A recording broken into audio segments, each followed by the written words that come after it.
On the south shore of Otsego Lake, the village of Cooperstown, New York is known worldwide as the home to the National Baseball Hall of Fame.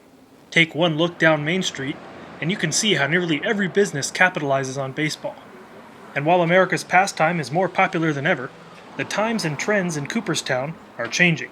The products are very accessible now, whereas in the early 2000s, you really were a specialty store, and what you had was unavailable to the general public without walking in your store and purchasing it.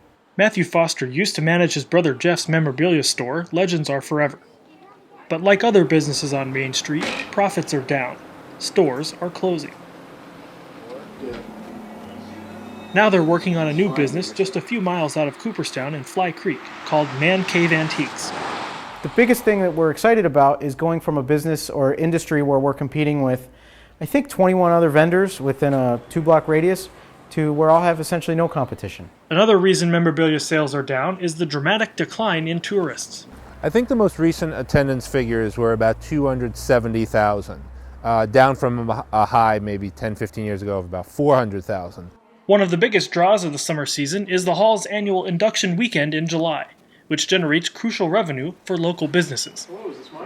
That's probably about the profit we expect to make is usually what we bring in induction weekend. For induction weekend 2007, more than 80,000 people packed the tiny village to celebrate after the nation's baseball writers voted Cal Ripken and Tony Gwynn into the Hall of Fame.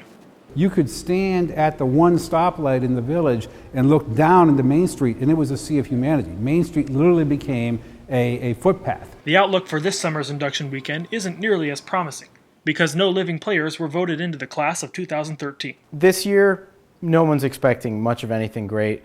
Obviously, you're not going to have fans for a player because there is no player. On a Saturday afternoon in mid-March, here on Main Street in Cooperstown, it's pretty chilly, and there aren't a lot of people out and about. Maybe it's a sign of the lackluster tourism season to come, but the Baseball Hall of Fame doesn't think that will be the case. The Hall of Fame weekend has always been baseball's best weekend, and it will continue to be. It's a celebration of the game here at baseball's home. No one is saying not having living inductees is great, but induction is one weekend out of the summer season. It's a blip on the screen, it's not what we prefer, but it's not going to kill the village or the area. Induction weekend accounts for a respectable chunk of profits in a year, but last July there was only a 3% hike in sales tax revenue countywide. 3% is 3%. Now, it's not going to go from 3% to 0. It's not like no one will be here. Over the summer, a more consistent source of tourist revenue comes from families visiting Cooperstown while attending nearby baseball tournaments.